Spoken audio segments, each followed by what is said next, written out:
Bom, falamos agora sobre primeiros socorros psicológicos.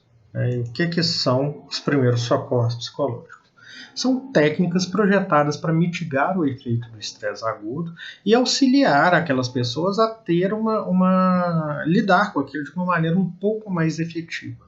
A ideia dos primeiros socorros psicológicos é tentar retomar alguma normalidade, alguma estabilidade naquelas pessoas, para que elas não, para que o quadro que elas estão vivendo não se agrave. Né? Ela é adequada, né, como o próprio nome já diz, para situações de emergência e desastres.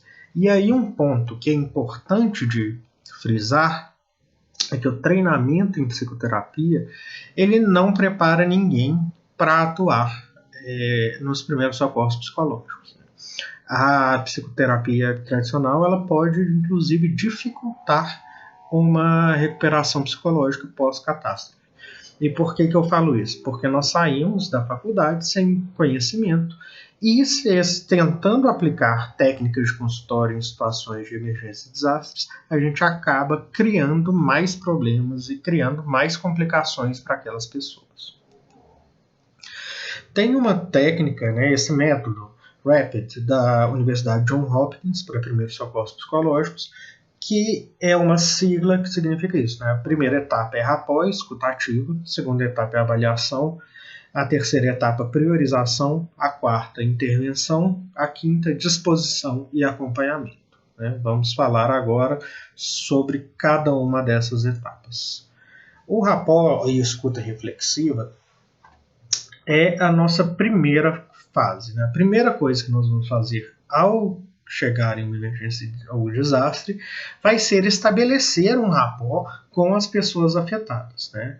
Como a gente já tinha falado lá na parte de comunicação de risco, a primeira coisa que a gente faz é se apresentar e falar o que estamos fazendo lá.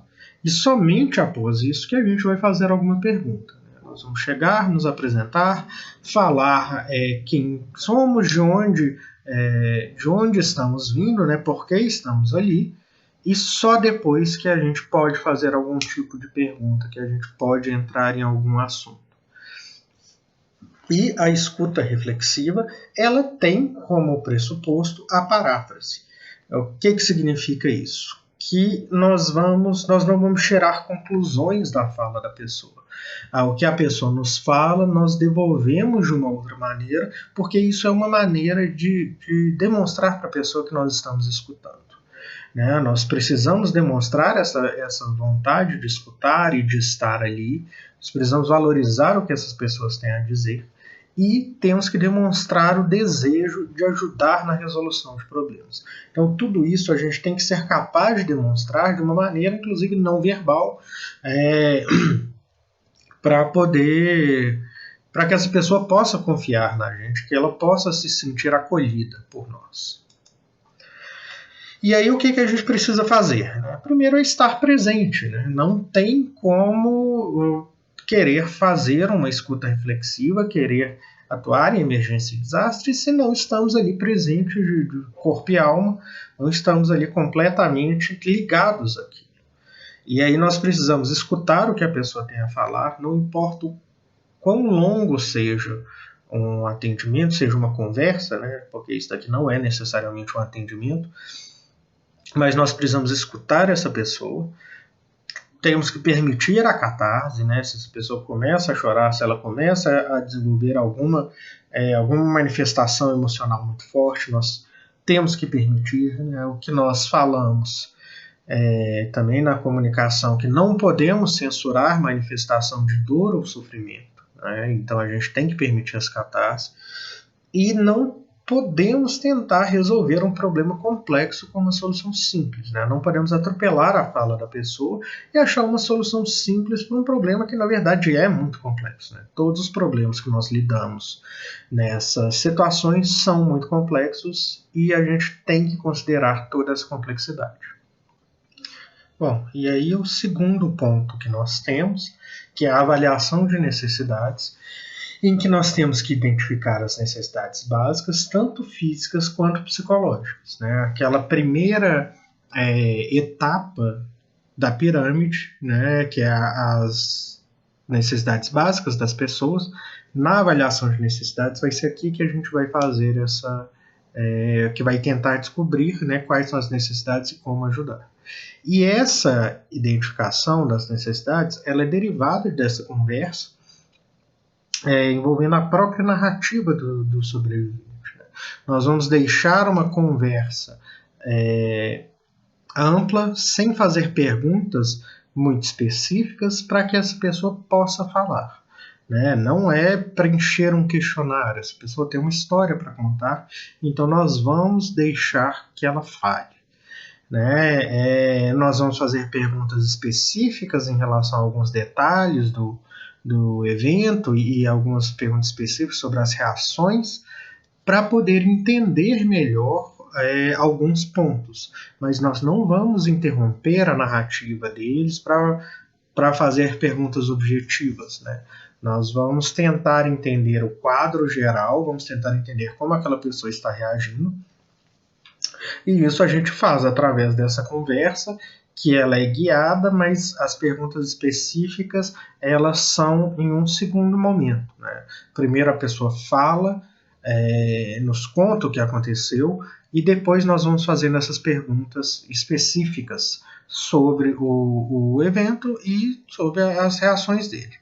Por quê? Porque para formular uma intervenção, a gente precisa entender o que aconteceu, o que está acontecendo com essa pessoa. Então não adianta tentar chegar com um plano formado, com uma ideia do que a gente acha que é melhor ou pior para aquela pessoa, família, comunidade ou sociedade, porque quem tem que dizer isso são eles, né? Não somos nós.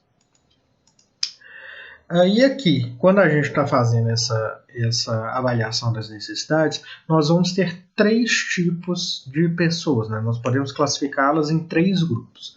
As pessoas que estão nesse grupo, né, do estresse benéfico, o que é? São as pessoas que conseguem cumprir as atividades diárias, elas estão evoluindo, e são as pessoas que a gente vai falar que elas são as resistentes e as resilientes. Né?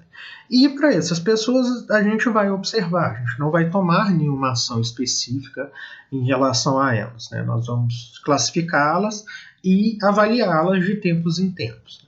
Existem os aflitos, que eles estão demonstrando sofrimento, eles estão ali com dor, estão desorientados, estão ali com sinais claros de estresse, mas que eles ainda conseguem fazer o que eles precisam fazer. Né? Essas pessoas nós vamos identificar, nós vamos avaliar, né, qual que é esse grau de estresse em que elas estão vivendo, e elas vão passar por uma monitoração constante. E as pessoas disfuncionais, em que elas não conseguem fazer o que elas precisariam fazer. Então elas não conseguem, por exemplo, se alimentar, elas não conseguem retomar as atividades, elas não conseguem dormir, elas não conseguem manter uma rotina.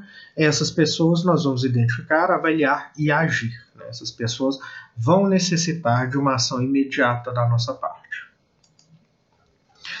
E quais são as reações que a gente espera encontrar? Né? Nós já falamos algumas enquanto discutíamos anteriormente, mas aqui tem um quadro mais detalhado, inclusive separando o que seria um sofrimento, o que seria uma disfunção, né? Pensando ali no quadro anterior, nos aflitos e nos disfuncionais. Vocês podem ver que os sintomas eles são muito parecidos, mas que nós vamos ter uma diferença entre algo que é esperado e algo que vai apresentar um caráter patológico. Então, uma confusão ela pode ser temporária, isso é algo, de certa maneira, esperado, mas se ela se tornar incapacitante, ela é disfuncional. Se a pessoa tem uma capacidade cognitiva reduzida, se ela parou de entender o que está acontecendo, ela está nesse estado confusional constante, ela não está conseguindo raciocinar, ela não está conseguindo se concentrar de maneira nenhuma, ou seja, tem aí um prejuízo considerável para a capacidade cognitiva da pessoa, se ela está com um quadro de desespero, de desesperança, se ela tem pensamentos suicidas, pensamentos homicidas, alucinações, paranoias, isso tudo vai ser um quadro disfuncional. Vocês podem notar que aqui nós temos praticamente a mesma fala, né? Redução da capacidade cognitiva e capacidade cognitiva reduzida. Essa redução da capacidade cognitiva, ela vai ser uma redução que ela vai existir aí um prejuízo, mas ela não vai ser incapacitante. A pessoa está ali, ela não está conseguindo concentrar, ela não está conseguindo ter um raciocínio mais elaborado, mas ela continua conseguindo cumprir as atividades necessárias para uma retomada da vida ou mesmo para uma sobrevivência dela. Então, o que vai diferenciar essas duas classificações, que são praticamente iguais, é a gravidade dessa redução cognitiva. Se a pessoa ainda, mesmo com a capacidade cognitiva diminuída, ela continua conseguindo lidar com a vida dela, então nós vamos pensar que é um sofrimento. Se ela perdeu a autonomia, se ela não consegue mais lidar com as coisas básicas da vida dela, isso é uma disfunção. Então a gente vai sempre pensar dessa maneira de tentar entender qual que é a gravidade daquele sintoma que essa pessoa está apresentando. Dentro das reações emocionais, né, existem as reações normais de medo, tristeza, irritabilidade, raiva, frustração, luto, e as disfuncionais que já existe ali uma patologização. Né? A pessoa está tendo ataque de pânico, ela está tendo uma depressão incapacitante, um torpor afetivo. O que é isso? Ela está tão distanciada emocionalmente de tudo que ela não está conseguindo lidar com nada afetivamente, como se ela estivesse completamente anestesiada afetivamente. Então ela não manifesta tristeza, não manifesta alegria, não manifesta nada. Ela é quase uma pessoa sem emoções, mas completamente desvitalizado. E também o transtorno de estresse pós-traumático, né, que vai apresentar alguns quadros ali de hipervigilância e resposta exagerada ao medo. Reações comportamentais, aqui também eu vou passar um pouco mais rápido, né, da mesma maneira que eu tinha falado anteriormente do outro quadro, do apoio psicossocial, porque esse material vocês vão ter, vocês vão poder ler com calma todas essas reações. Então, a questão aqui é que vocês consigam perceber que existem coisas semelhantes, mas que são que é a gravidade que vai determinar se é um sofrimento ou se é uma disfunção. Né? E essa gravidade a gente vai medir não só pela intensidade, mas pela persistência dessa característica. Uma coisa que é importante da gente falar na questão da disfunção é isso, né? Essa automedicação ela vai incluir não só o uso de medicação e álcool e outras drogas, mas também de bebidas energéticas. Tem pessoas que vão fazer um consumo muito grande de bebidas com cafeína, ou bebidas com taurina, né? Elas vão ingerir uma quantidade muito grande de café, de energéticos mesmo. E isso é um sinal preocupante, né? É um sinal que a gente precisa estar atento, que às vezes parece uma coisa normal dentro do contexto, mas se esse uso ele se tornar muito intenso, isso pode demonstrar uma disfunção comportamental. Reações espirituais, né, que é o sofrimento, a pessoa vai questionar a fé, vai questionar a ação de Deus, e a disfunção é quando as práticas religiosas cessam, ou então quando a pessoa acha que só a fé dela é a resposta para tudo. Então são aquelas respostas que vão falar assim, isso está acontecendo porque vocês não são tementes a Deus da maneira que eu sou, vocês não professam a mesma fé que eu, para que isso pare de acontecer, vocês precisam se converter para a minha fé. Isso é uma disfunção. Né? Então, esse eu quis explicar porque é um pouco confuso na hora que a gente fala dessa maneira de projetar a fé, mas significa isso, é achar que a fé, a maneira como essa pessoa professa a fé é a maneira correta e é a maneira que vai oferecer uma salvação para as pessoas. Isso é disfuncional. Aí reações fisiológicas, né? Tem todas essas mudanças de apetite, libido, as dores. E aqui um ponto que vai ser importante é que essas reações fisiológicas a gente vai precisar de uma avaliação médica para entender se essas reações elas são de fundo emocional ou não. Por exemplo, uma mudança na função cardíaca é algo preocupante. A gente não vai inicialmente tratar isso como algo psicológico. Nós vamos primeiro tentar validar isso através de uma bateria de exames médicos para entender qual que é o motivo dessa mudança de função. Bom, aqui nós temos a triagem, né, que essa triagem ela pode ser feita de duas maneiras. Nós temos a triagem que é baseada em evidência e a triagem que é baseada em risco. Né? A triagem baseada em evidência, qual que vai ser a grande base para a gente pensar? É o quão reduzida está a capacidade funcional dessa pessoa. E o quão autodestrutiva ela está sendo. Então tem algumas questões que a gente vai se perguntar, que a gente vai tentar avaliar, para saber se essa pessoa está ali aflita ou se ela está mesmo num quadro disfuncional. E também podemos fazer uma triagem baseada em risco. Né? Então a pessoa viu restos humanos, ela pensa ainda que vai morrer, mesmo depois que o evento já acabou, ela está separada das pessoas que ela convive, né? Da família, da comunidade. Ela tem algum ferimento que requer atenção imediata? Então, são perguntas que a gente vai se fazer durante essa triagem para tentar que vão nos auxiliar a entender qual que é a gravidade do caso de cada pessoa. Então, temos essas duas maneiras para fazer a triagem. Elas são maneiras complementares. Né? Nós não fazemos uma triagem baseada em risco sem antes pensar numa triagem baseada em evidências. Então elas são complementares. É interessante que a gente utilize as duas como ferramentas durante uma situação de desastre.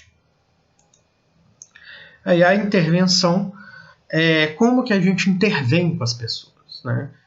Nós temos aí também duas maneiras de se intervir. Uma vai ser a estabilização do estímulo agudo, que nós vamos remover estímulos provocativos, nós vamos remover por exemplo, a pessoa da cena, porque aquela cena aquela cena é um estímulo agudo. Nós vamos remover a pessoa de um local que não faça bem, ou da companhia de pessoas que não a faça bem, ou então nós vamos desligar uma televisão, por exemplo, que está passando notícias toda hora sobre isso. Então a gente remove esses estímulos provocativos. Nós vamos tentar encorajar tarefas objetivas ou focadas, né? Nós não vamos deixar essas pessoas completamente soltas. Então, uma pessoa que está ali muito abalada, nós vamos tentar distrair a atenção dela pedindo para que ela faça alguma coisa. Né? Então, assim, podemos pedir para ela nos auxiliar, podemos pedir para ela fazer alguma coisa dentro do estoque, dentro do abrigo, e vai depender muito do lugar que nós vamos estar, mas nós vamos dar funções para essa pessoa para que ela possa se focar na função e não focar tanto na situação que está acontecendo. Uma recomendação, né, que já apareceu várias vezes e é fundamental: nós temos que permitir a catarse e nós temos que desestimular ou retardar ações impulsivas. Né? Qualquer decisão que for tomada nesse momento de crise é uma decisão impulsiva. Então, a gente vai trabalhar para que as pessoas não tomem essa decisão impulsiva. Né? Nós vamos tentar retardar, desestimular essas decisões, muitas vezes com essas tarefas objetivas, com essas tarefas focadas, para que a pessoa tenha um tempo para lidar com aquilo tudo. Essas reações impulsivas, essas coisas imediatas, elas geralmente são catastróficas, são autodestrutivas, então a gente precisa impedir que elas aconteçam. E aí a outra maneira que temos, que é de mitigar estresse agudo e fomentar a habilidade de funcionamento, nós vamos ter uma atuação um pouco diferente. Né? Nós vamos educar as pessoas no sentido de que nós vamos falar o que está acontecendo, que reações que são esperadas. Aí entra, por exemplo, normalizar os sintomas. Né? Nós vamos falar que o que a pessoa está sentindo, que ela está passando, é algo esperado. Não é só com ela que aquilo está acontecendo, mas sem diminuir o sofrimento dela, só para ela se sentir parte de alguma coisa. Nós vamos reafirmar e implantar a esperança. que seria, né, nós vamos tentar fazer com que a desesperança que as pessoas estão sentindo diminua, né? E como que nós vamos fazer isso? Nós vamos reenquadrar o foco dessas pessoas. Nós vamos tentar tirar o foco do desastre e da desesperança que elas sentem e colocar o foco em outras coisas. Né? Nesse momento, a gente pode desviar o foco para atividades práticas, né? Pensando ali nas tarefas objetivas, mas depois nós vamos tentar fazer com que essas pessoas encarem a vida como algo além daquele desastre. E aí, por último, nós temos aqui a disposição e acompanhamento, que é uma avaliação de como essa pessoa está lidando com tudo que foi falado, com tudo que foi feito, né, com a intervenção que foi feita, e se ela parece que está apta a cuidar de si mesma e de cuidar das responsabilidades, a intervenção a gente entende que ela terminou. Alguns dias depois do término da intervenção, nós vamos fazer um novo acompanhamento para ver como que a pessoa está lidando, como é que ela está se saindo em relação a tudo. E aí nós vamos avaliar nesse primeiro acompanhamento se é necessário um segundo acompanhamento ou não. Então, assim, passam-se alguns dias, a gente faz um primeiro acompanhamento. Se for necessário, se ainda não ficar claro se a pessoa está bem ou não, a gente entra em contato, daí uma semana. E caso nesse segundo acompanhamento a gente sinta que esse terceiro acompanhamento parece necessário, a gente tem que pensar em um novo nível de cuidado. O que é? Nesse momento, nós vamos pensar em um atendimento especializado. Né? Nesse momento, nós vamos sair dos primeiros socorros psicológicos e vamos pensar em algo mais duradouro, algo mais a médio e longo prazo mesmo, né? Aquele atendimento de saúde mental especializado. Mas nós vamos tentar fazer com que essa pessoa não chegue nesse nível. Né? Então, essas técnicas que a gente utiliza, que eu falei, acaba que muito brevemente aqui, elas são técnicas para a gente tentar diminuir o estresse da pessoa para que não se torne algo, um quadro que seja necessário esse outro nível de cuidado, esse nível especializado de cuidado. Aqui terminamos a parte dos primeiros socorros psicológicos e seguiremos agora para a última parte, né, onde vamos falar sobre autocuidado.